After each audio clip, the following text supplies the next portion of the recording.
So going through each one individually, you have your separate special revenue funds. You have your Disposal Authority Act, which is the Act 179 levy. That levy is not subject to heavy rollback because it is a debt levy, so that remains the same. There's no decrease there. The annual garbage tax is expected to be 2.621 mils. That is a decrease of 0.0292 mils. So that levy is affected by the heavy rollback. So that's why that had a decrease, is because of the heavy rollback. The police and fire pension millage is at 9.0154. No increase from the current year. It's also not subject to heavy rollback because it's tied into a pension millage, that's Act 345, so that's not affected by heavy rollbacks. The library tax is affected by heavy rollback, so that had to decrease a little bit by 0.0097 mils. And then the building authority millage of 2.7 mils, that is considered a debt levy, so that is not a part of the heavy rollback calculations. And then going on to the general fund levies, which is the charter operating and the publicity tax. We do have the decrease in our operating because it is subject to heavy rollback of 0.0924 mils. So our total charter operating is 8.3034 mils. And just keep that in mind that the charter allows us to go to 9.5 mils, but last couple of years we've been dealing with rollbacks, and then probably back in the late 2000s, middle 2000s, there were more rollbacks back then. So that's why we're only allowed to levy 8.3. So when you have a heavy rollback, because of that difference in your taxable value being so high than the tax rate, it's permanent. You can't roll back up. You can only roll back. So what happens sometimes is that, during the Great Recession, a lot of communities ask for a heavy override, and what that does is the voters will vote in that you can actually go back to the 9.5 mils if requested. Now, the city of Taylor never did that, but I know a lot of communities during the Great Recession, they asked for heavy roll, because everybody values went down, but your millage rate doesn't go up if your values go down. So a lot of communities were hampered by the heavy rollback. So, and over the last couple of years, since the value of the house has been going up, we have to roll back the millage rates on some of these millages. So that's it. I know it's kind of confusing. If you read my memo, if you ever look it up online, but it's just legislation's been around for a while now. So yeah, so people are getting a little bit less of the millage rate. When you see it on their tax bills, may not because their taxable values are going up. So, Councilman John. So, just so everybody knows, what does that do to the budget? How much is it decreased total? I know what it is, but So with the rollback, that decreased our general fund operating tax by approximately $280,000. So. And the net effect is a reduction of the total from 25.9386 to 25.8073, so a 0.1313 reduction. But at the same time, property values, if your assessment can go up by 3.3%, its rate of inflation, or 5%, whichever is less. So when you put those two together, if you haven't moved, say in the last 5 years, more than likely, we're going to see an overall increase in the taxes, even though the tax rate went down. Possible.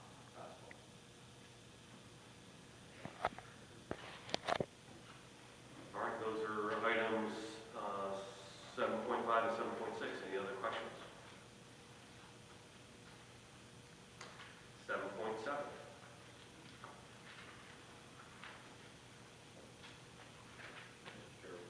Councilman.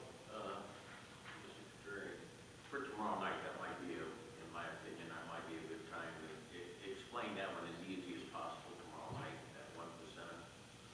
So, yes, the 1% property administration fee, that is a fee that the cities are all charged in accordance with the General Property Tax Act. And what it does is that cities can charge 1% of the total tax bill to assist with tax collections, assessing services, and things like that. So I know it's a percentage that's been on our tax bill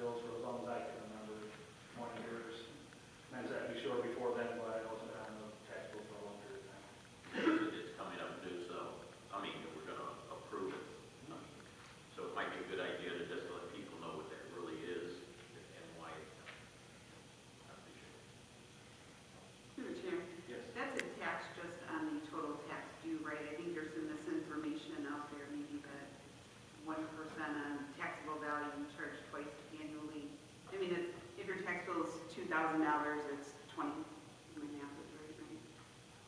Yes, it's. Okay. I think there's some misinformation out there. You're right, the 1% administrative fee is based on the tax liability, not taxable value. So if you owe $1,000, then you would have a $10 administrative fee, that is correct. Through the chair, Council? you have an item on there, publicity. Can you explain publicity and how it affects taxes? And I know it's a levy, but I just want to know what it covers. So the publicity levy, is there, and it's kind of, it's a restrictive levy in the sense that it can only be spent on, publicizing, marketing, things like that. We do have costs associated with Taylor Today, things like that. The stipulation with that legislation is that we can't levy any more than $50,000. So with that particular levy that we're charging, we're just shy of $50,000 of actual tax revenue. The village rate that you can charge is actually higher, but we're subject to the $50,000 cash limit that we can levy. So that's what that publicity levy is there for, is for those type of items that we use to advertise, marketing, things like that. Thank you. Any further discussion? Not, go to 7.8, which is the overall approval of amending the 2021-2022 budgets and adopting for the first time the 2022-2023 budget. Any questions? Councilwoman? Jason,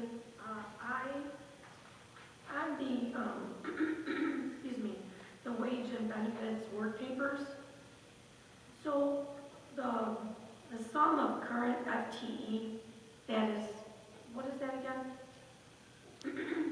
So through the chair, if you're reviewing the work papers for the study sessions, the current FTE is employees who are there at that point in time. And I believe that report was reflective as of late February, early March. So if there was some hiring after that date, they may not be reflected in the current FTE, but they're reflective in the proposed FTE for next fiscal year. Okay, so does it show me in the worksheets, the work papers, like if people are getting paid out of different departments? Like is there like a percentage? Yes. Okay, where's On that? the wage detail, I believe it's a column that says department allocation or mayor's allocation, you see 100%. So if there's an individual, because there are some individuals that are split between departments, you will see that that is less than 100% Okay. in that column. Excuse me, I'm so sorry. So would that be the column that I was talking about, the sum of the current, or is that the mayor? Yes, it would say like department allocation as a description of the header on that column. I don't have the document in front of me. There's probably 3 or 4 columns from the right.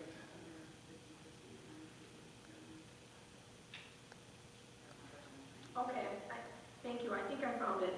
So, so for instance, for budget and finance, so there's a chief accountant and a business operations manager, those are 50% each. So where else are they allocated to? Yes. So the other allocation is the water and sewer department. And the councilman may not know, but there was an accountant in the water department of both FTE. That person since retired a couple years back, and the duties were absorbed by the budget and finance department. So those individuals that are being allocated are doing the work that accountant was doing before. So that's why we're allocating a portion of them to the water and sewer fund. So both of those are the both water and sewer? Correct, that's the other part of where they're being allocated to. Okay, and then the appointed clerk is 80. So where's the other 20? That's also water department. Okay, so in this column on all these sheets, if it's less than one, then it's shared with another department? In the percentages, yes. If it's less than 100%, that means there's a split with another department. Okay, all right. Thank you very much. Any further questions? Councilwoman? Just to question something, are any salaries paid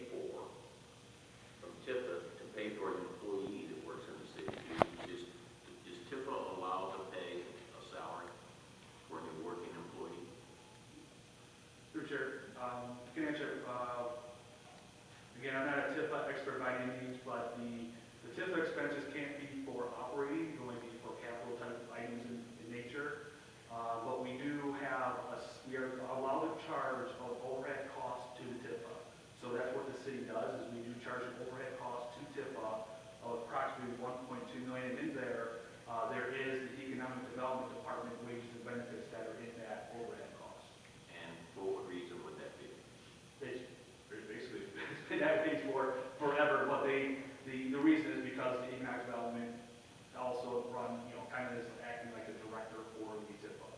They don't have their own director or anything like that. The economic development department is the liaison for the TIFA board. So, do you have any idea how much money that is? Just an estimate, you know, I would estimate maybe 300,000. a year? Yeah, a couple of employees, benefits, wages. I think there's like 2.5 FTE So- allocated. That would be our economic development then, is pretty much paid for by TIFA. That's correct. There is a cap on